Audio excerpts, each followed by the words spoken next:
Hello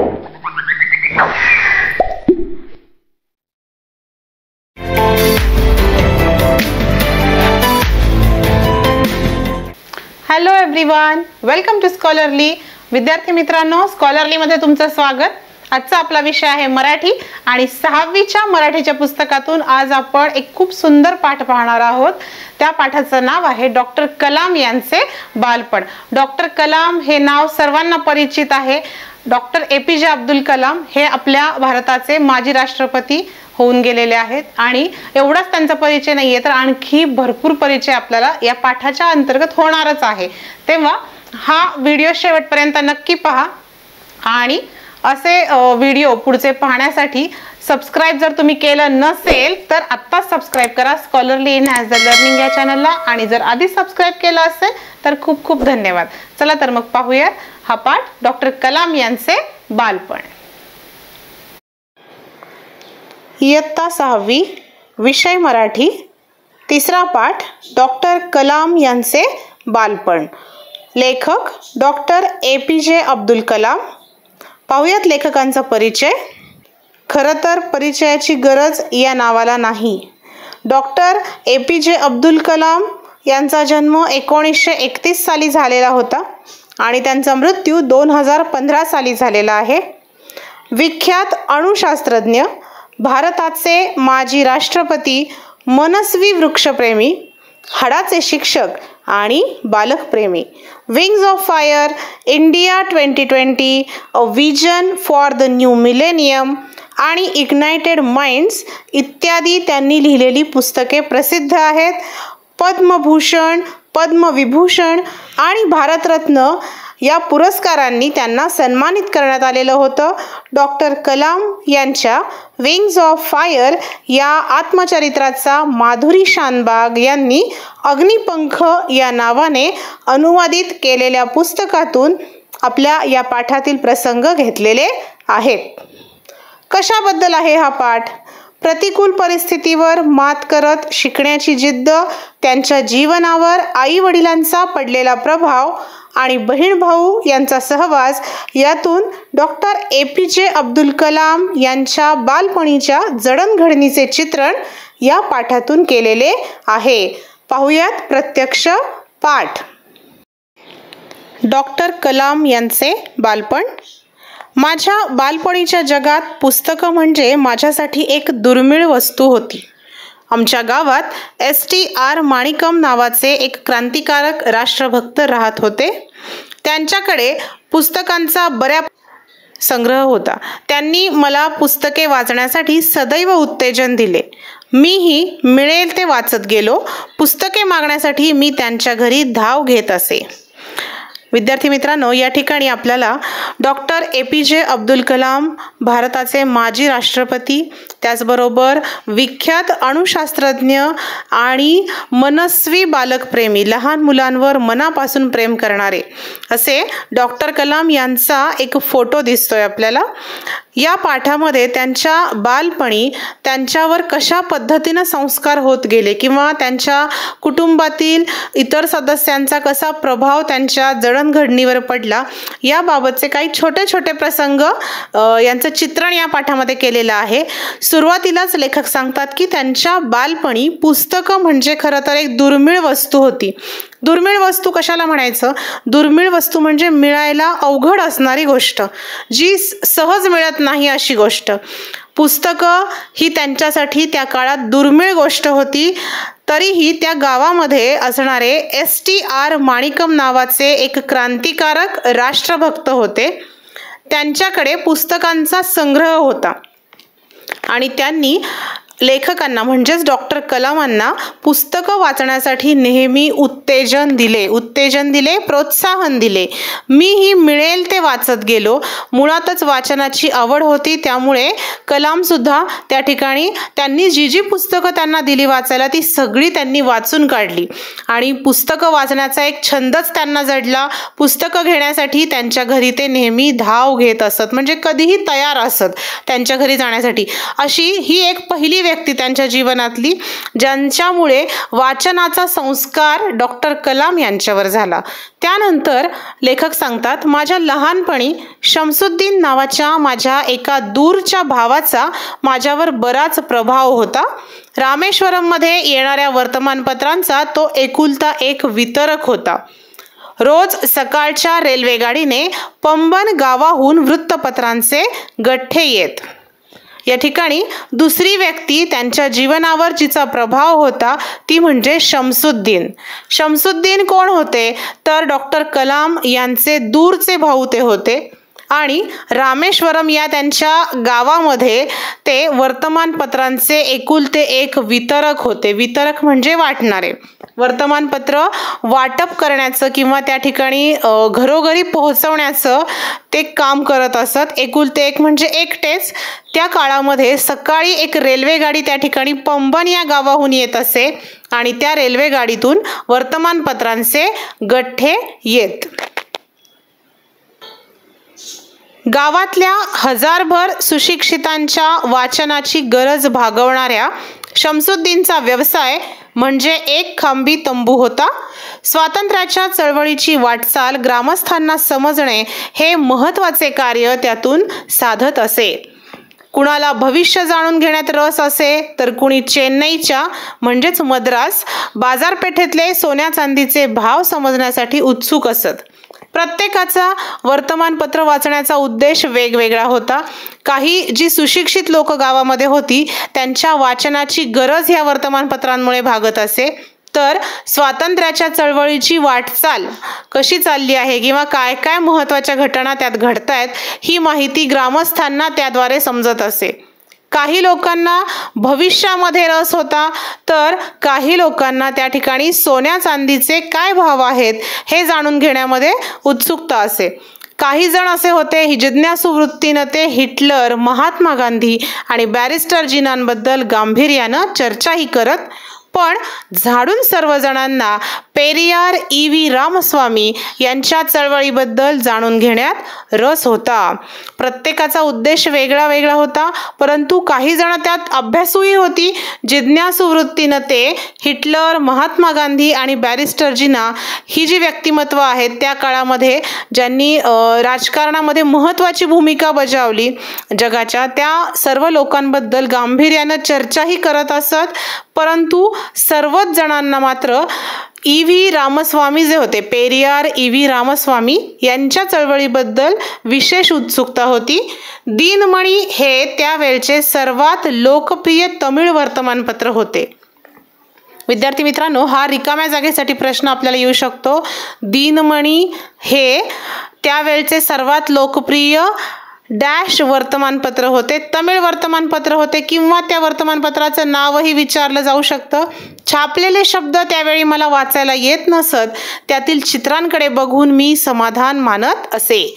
Shamsuddin आपल्या गिऱ्हाईकांना पेपरचा अंक वाटण्यापूर्वी मी त्यातील चित्रे बघून घेत असे. मग पेपर तर सगळा वाचता येत नव्हता, मग काय करत असत लेखक तर त्यातली चित्रे बघत असत, चित्रांकडे बघून समाधान मानत असत. मी अर्थात लेखक 8 वर्षांचा असताना सन 1939 मध्ये दुसरे महायुद्ध पेटले.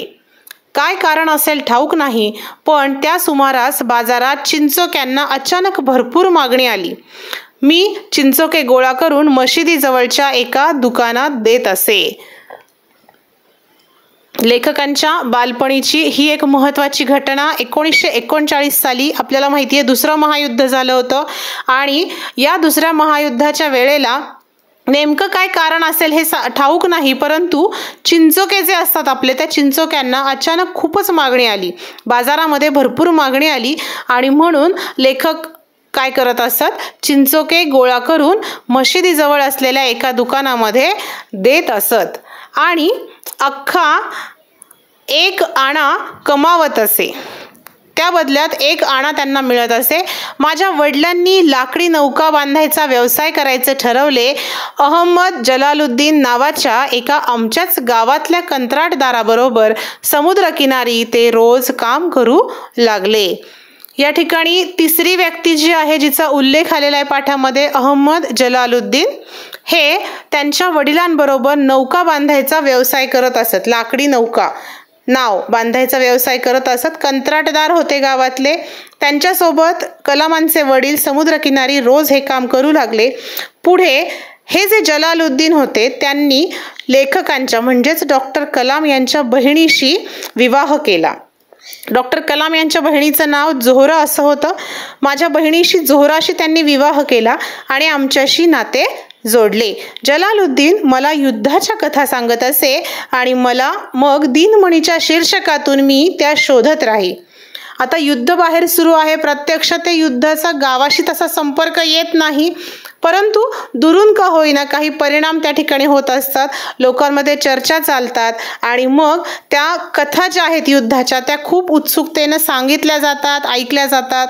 याचप्रमाणे जलालुद्दीन जो होता तो युद्धाच्या कथा कलामांना सांगत असे आणि मग कलामसुद्धा उत्सुकतेनं त्या वर्तमानपत्रामधून शोधत असत. आमच्या छोट्या दूरस्थ गावात युद्धाचे दृश्य परिणाम जाणवणे जवळजवळ अशक्य होते. पण हळूहळू भारताला सक्तीने युद्धात सामील व्हावे लागले आणि देशात आणीबाणी पुकारली गेली. रोज सकाळी पंबनहून येणारी रेल्वेगाडी रामेश्वरमला थांबेनाशी झाली. आता युद्ध जे सुरू झालेलं आहे त्याचा प्रत्यक्ष परिणाम नाही, पण अप्रत्यक्ष परिणाम गावामध्ये जाणवू लागलेला होता.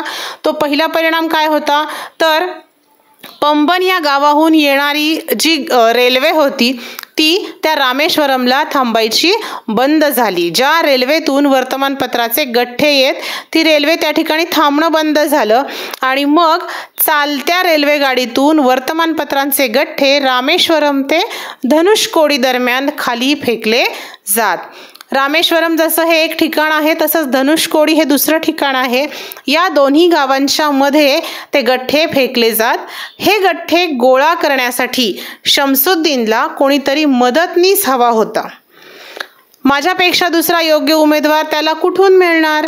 माझ्या आयुष्यातील पहिली कष्टाची कमाई करायला शमसुद्दीनचा असा हातभार लागला. आज अर्धशतकानंतर मी वळून त्या क्षणांकडे पाहतो आणि त्यावेळी स्वतःच्या कष्टाने मिळवलेल्या पहिल्या कमाईचा अभिमान आजही माझ्या मनातून ओसंडून वाहू लागतो.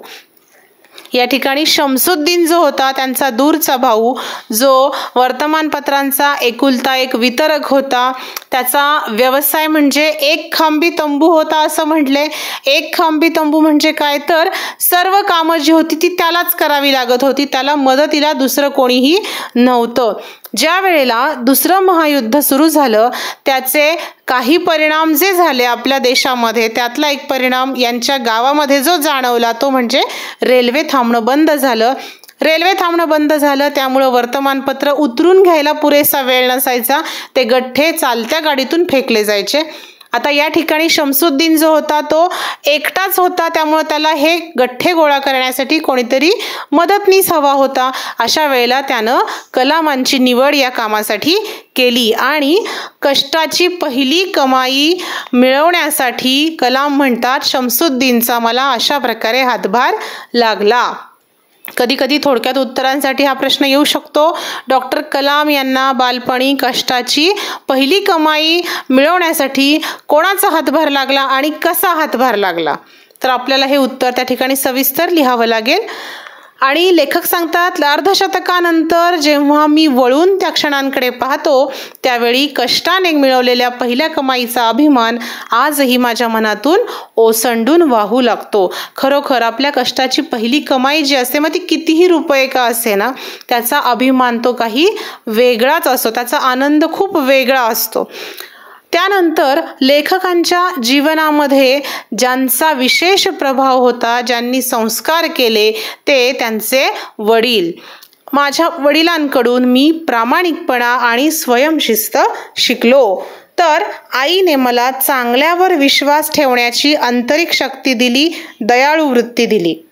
हे प्रश्नही येतात. वडिलांकडून लेखकांनी कोणते गुण घेतले किंवा आईकडून कोणते गुण घेतले? तर या ठिकाणी वडिलांकडून प्रामाणिकपणा आणि स्वयंशिस्त, त्याचबरोबर आईने चांगल्यावर विश्वास ठेवण्याची आंतरिक शक्ती दिली आणि दयाळू वृत्ती दिली. अर्थात माझ्या तिन्ही भावांनी आणि एका बहिणीने देखील हा ठेवा त्यांच्याकडून उचलला. पण मला जो जलालुद्दीन आणि शमसुद्दीन यांचा निकट सहवास घडला त्याने मी स्वतंत्र वेगळा असा बनत गेलो. आई वडिलांनी तर संस्कार दिलेच, सर्व मुलांना सारखेच संस्कार दिले, परंतु लेखकांना जे वेगळे गुण त्यांच्यामध्ये आले किंवा वेगळ्या गोष्टी, वेगळे संस्कार जे त्यांच्यावर घडले ते जलालुद्दीन आणि शमसुद्दीन ह्या दोन व्यक्तींच्या निकट सहवासामुळे घडले. कारण खरं तर शमसुद्दीनमुळे काय झालेलं होतं, त्यांना पहिल्या कमाईला हातभार लावण्याचं काम त्यांनी केलं होतं किंवा कष्टाची कमाई मिळवण्याची संधी त्यांच्यामुळे उपलब्ध झाली होती. आणि जलालुद्दीनकडून युद्धांच्या कथा ते ऐकत असत आणि त्यामुळे बाहेरच्या जगाशी त्यांचा कळत नकळत परिचयही घडला होता. या ठिकाणी ते सांगतात की माझ्या बहीण भावांनीही त्यांच्याकडून हा वारसा उचलला आई वडिलांकडून, परंतु मी या दोघांमुळे वेगळा स्वतंत्र असा बनत गेलो. शाळेत शिकायला न मिळालेले शहाणपण मी जलालुद्दीनकडून शिकलो, तर शमसुद्दीनकडून मी चेहऱ्यावरून दुसऱ्याच्या मनातले, शरीराची व डोळ्यांची भाषा ओळखायला शिकलो. हाही प्रश्न परीक्षेला येतो. जलालुद्दीनकडून लेखकांनी कोणते गुण घेतले किंवा कोणत्या गोष्टी शिकल्या किंवा शमसुद्दीनकडून कोणत्या गोष्टी ते शिकले. तर जलालुद्दीनकडून कोणत्या गोष्टी शिकले? शाळेत शिकायला न मिळालेले शहाणपण त्यांनी जलालुद्दीनकडून घेतलं, तर चेहऱ्यावरून दुसऱ्याच्या मनातले आणि शरीराची आणि डोळ्यांची भाषा ओळखायला ते शमसुद्दीनकडून शिकले. माझ्याकडून जो सर्जनशीलतेचा स्रोत उगम पावत, फुलत, खळाळत गेला त्याचे श्रेय मी निसंशय त्या दोघांच्या सहवासात माझ्यावर पडलेल्या प्रभावाला देतो. सर्जनशीलता म्हणजे नवीन काहीतरी निर्माण करण्याची क्षमता. लेखक सांगतात की त्यांच्यामध्ये जो सर्जनशीलतेचा स्रोत उगम पावत गेला त्याचं श्रेय ते या दोघांच्या म्हणजेच शमसुद्दीन आणि जलालुद्दीन या दोघांच्या सहवासात त्यांच्यावर पडलेल्या प्रभावाला देतात. पुढे रामेश्वरम सोडून जिल्ह्याच्या ठिकाणी रामनाथपुरमला शिक्षण घेण्यासाठी मी जेव्हा माझ्या वडिलांकडे परवानगी मागितली, विचारात पडल्यासारखे ते क्षणभर गप्प झाले. विचार करता करता त्यांना शब्द लाभावेत आणि ते ओठातून बाहेर पडावेत तसे वडील बोलू लागले. ते मला म्हणाले, अबुल, तुला मोठे व्हायचे असेल तर गाव सोडून शिक्षणासाठी बाहेर जायलाच हवे. सीगल पक्षी घरटे सोडून एकटे दूरवर उडत जातात आणि नवे प्रदेश शोधतात, तसे या मातीचा आणि इथल्या स्मृतींचा मोह सोडून तुझ्या इच्छा आकांक्षा जिथे पूर्ण होतील तिथे तुला जायला हवे. आम्ही आमच्या प्रेमाने तुला बांधून ठेवणार नाही, आमच्या गरजा तुझा रस्ता अडवणार नाहीत. अशा पद्धतीचं उत्तर त्यांच्या वडिलांनी त्यांना दिलं जेव्हा शिक्षणासाठी त्यांना बाहेर जायचं होतं आणि त्याची परवानगी त्यांनी वडिलांकडे मागितली. तेव्हा वडिलांनी इतक्या सुंदर शब्दात त्यांना ती परवानगी दिली. काय सांगितलं की जर मोठं व्हायचं असेल तर तुला काय करावं लागेल, गाव सोडून शिक्षणासाठी बाहेर जायला हवं. त्यासाठी सीगल पक्षाचं उदाहरण त्यांनी दिलं. ज्याप्रमाणे सीगल पक्षी हे घरटं सोडून एकटेच दूरवर उडत जातात, नवीन प्रदेश शोधतात, त्याप्रमाणे तुला देखील आता तुझ्या इच्छा आकांक्षा जिथे पूर्ण होतील तिथे जायला हवं. त्यासाठी इथल्या मातीचा, इथल्या स्मृतींचा, स्मृती म्हणजे आठवणी, त्यांचा मोह तुला सोडायला हवा. आम्ही आमच्या प्रेमाने तुला बांधून ठेवणार नाही, आमच्या गरजा तुझा रस्ता अडवणार नाहीत. परंतु कलामांची आई मात्र त्यांना दूर पाठवायला काळजीने आढेवेढे घेत होती. आढेवेढे घेणे म्हणजे टाळाटाळ करणे. त्यांना साहजिक आहे, मुलाची काळजी वाटत होती आणि म्हणून त्यांना दूर पाठवायला सुरुवातीला तयार नव्हत्या. शमसुद्दीन आणि जलालुद्दीन माझ्यासोबत रामनाथपुरमला आले. त्यांनी माझे नाव शाळेत घातले, माझी राहण्याची नीट व्यवस्था केली. पण श्वार्झ हायस्कूल आणि या नव्या वातावरणात माझा जीव रमेना. छोट्या गावामधून आलेले होते, अगदी लहान गावातून सुरुवातीलाच गाव सोडून त्या मोठ्या शहरामध्ये किंवा त्या ठिकाणी आलेले होते. त्यामुळं ते नवीन हायस्कूल, तिथलं वातावरण ह्या सर्वांशी त्यांचं पटकन जमेना आणि त्या ठिकाणी त्यांना सुरुवातीला करमतही नव्हतं. 50,000 वस्ती असलेल्या या शहरात सदैव गजबज असायची. पण रामेश्वरमला जसा एकजिन्सीपणा होता तसा इथे माझ्या अनुभवाला आला नाही. एकजिन्सीपणा म्हणजे साधेपणा. त्या ठिकाणी सर्व काही व्यवस्थित जे होतं, रामेश्वरमचं छोटंसं गाव होतं त्यामुळं त्याला आपण सिस्टमॅटिक म्हणू शकतो. छोटंसंच गाव होतं, जिथल्या जिथे सगळ्या गोष्टी होत्या. तसा प्रकार रामनाथपुरमला नव्हता, कारण की ते मोठं शहर होतं, सदैव गजबजलेलं असायचं. परंतु तरीही तिथे लेखकांचं मन लागत नव्हतं आणि ते सांगतात की रामेश्वरमसारखं इथे मला अनुभवाला आलं नाही. दुसरं असं कारण होतं की घराची ओढही त्यांना अस्वस्थ करायची आणि म्हणून रामेश्वरमला जायची प्रत्येक संधी मी उडी मारून साधायचो. इथे असलेल्या शिक्षणाच्या उदंड संधीपेक्षा आईच्या हातच्या गोड पोळ्यांची ओढ मला मोलाची वाटत असे. लहानच होते वयानं, त्यामुळे आईची आठवण येत होती, आईच्या हातच्या गोड पोळ्यांची आठवण येत होती आणि त्यांना असं वाटायचं की इथल्या शिक्षणाच्या संधीपेक्षा आपण आईच्या हातची गोड पोळी जास्त चांगली आणि म्हणून तिकडची ओढ त्यांना वाटत होती. परंतु हळूहळू घरापासून दूर जाणे मी स्वीकारत गेलो. नव्या वातावरणाशी जुळवून घ्यायचे मी मनाशी ठरवले, कारण माझ्या वडिलांच्या माझ्याकडून विशेष अपेक्षा आहेत हे मला ठाऊक होते. मी कलेक्टर व्हावे अशी त्यांची इच्छा होती. त्यांचे स्वप्न पुरे करणे हे माझे कर्तव्य होते.